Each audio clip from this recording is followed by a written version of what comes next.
Je suis brisée, je suis trop abîmée. C'est pas possible pour moi. Je pense pas que je puisse y arriver. Je peux pas guérir. Je vais répondre à cette question aujourd'hui dans cette vidéo. Bonjour à tous, je m'appelle Anya Tsai.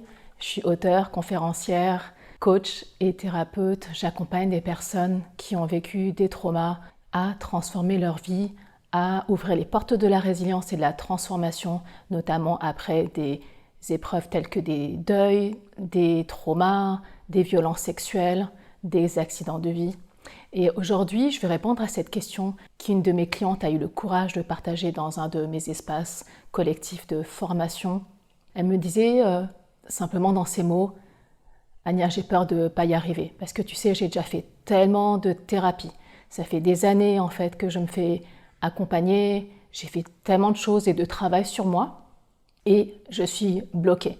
J'ai vraiment peur de ne pas y arriver. Je me sens trop abîmée, je me sens brisée, je ne peux pas être réparée. Et j'ai peur que la sécurité intérieure ne soit simplement pas possible pour moi parce que je l'ai perdue déjà depuis trop longtemps.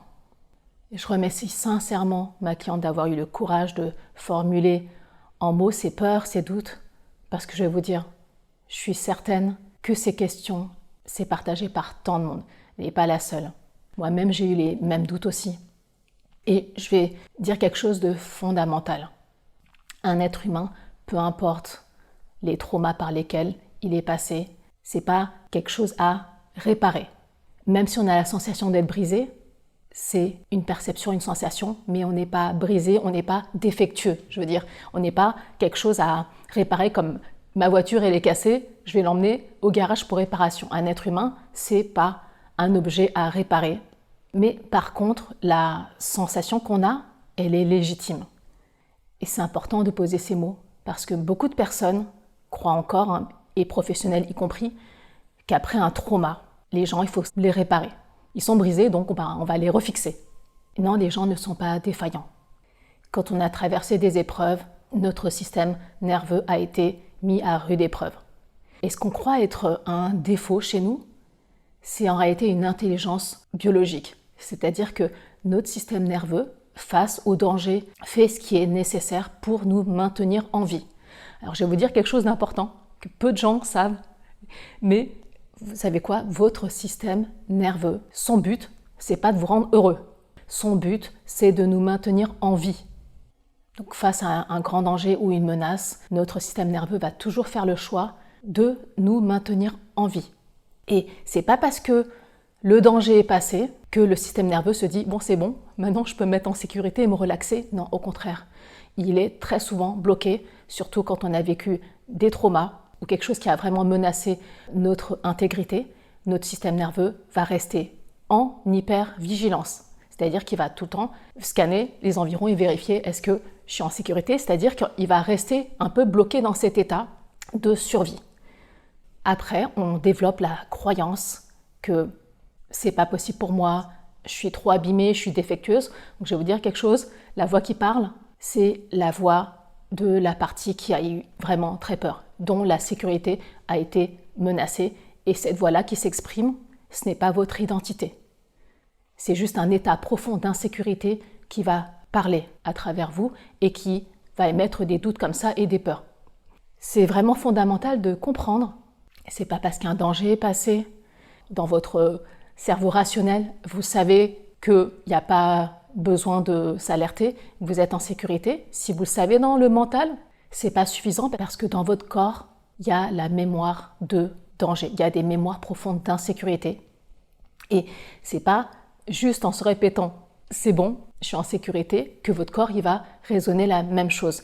Après un trauma, si vous ressentez une profonde insécurité intérieure, si vous vous sentez souvent en alerte, en hypervigilance, en besoin de contrôle, c'est juste un signe que votre système est resté en mode survie. Et le travail à faire, c'est pas rejeter les peurs et les doutes, parce qu'on est avant tout humain, et je vous assure qu'une vie sans peur, sans doute, ça n'existe pas. La peur que les gens ont et que votre système nerveux a, c'est de rester bloqué dans cet état. Je peux pas y arriver, c'est pas pour moi, c'est impossible, j'ai pas le droit, je suis pas assez, je mérite pas, je suis incapable, etc. Est-ce que ça vous dit quelque chose? ce genre de phrase? Est-ce que ce dialogue intérieur résonne pour vous? Et je peux vous dire en toute honnêteté, pour moi, oui, je l'ai eu de très nombreuses années, quand moi-même j'étais encore en mode survie. J'avais pas la connaissance, l'expertise aujourd'hui que j'ai.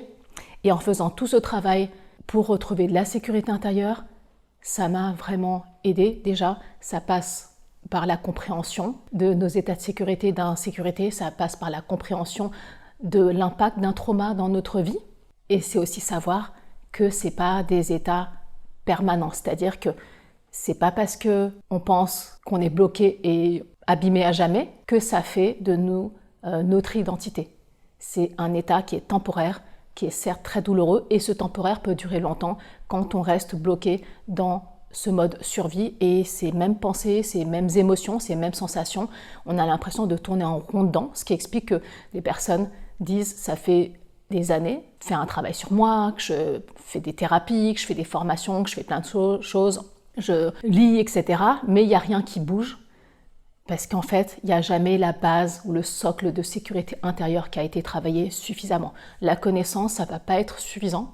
C'est un bon point de départ. L'information, par contre, elle n'est jamais source de transformation. Et pour que votre système nerveux puisse recréer cette capacité, donc en fait c'est vraiment ça, c'est la capacité, comme un muscle qui s'entraîne si vous voulez, à pouvoir revenir dans des états de sécurité quand il est activé ou quand il est déclenché et pas rester bloqué dans un état de survie. C'est vraiment ça le gros du travail. Retrouver et ancrer la sécurité à l'intérieur de soi. Donc je vais vous dire quelque chose qui va peut-être déconstruire des croyances que beaucoup de personnes ont.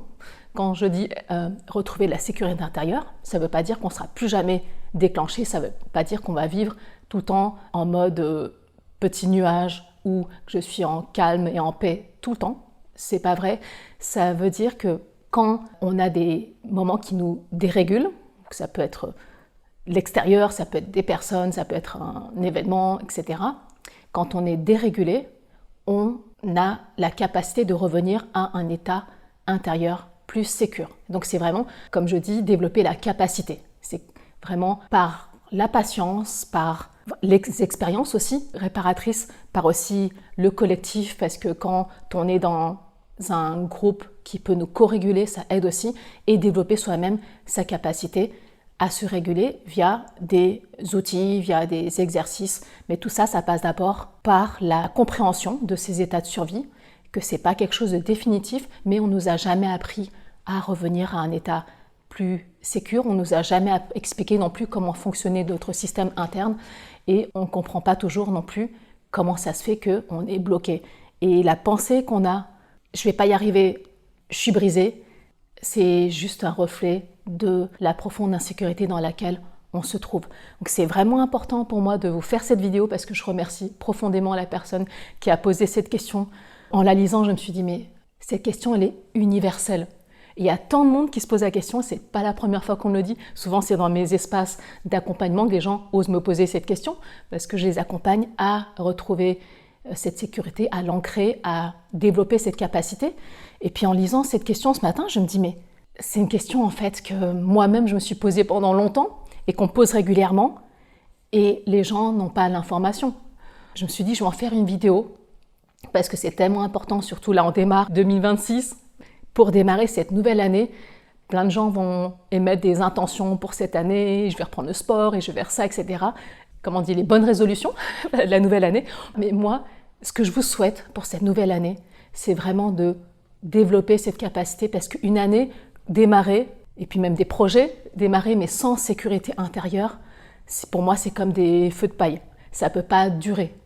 On n'a pas, on va dire, l'endurance nécessaire parce que si on est tout le temps confronté à de l'insécurité, on est dérégulé ou on est bloqué carrément en mode survie, on peut avoir les plus beaux projets de vie, on peut avoir les plus grands rêves, les plus grandes aspirations, ben, notre système nerveux va nous ramener toujours à cet état de survie si on n'a pas appris à en sortir.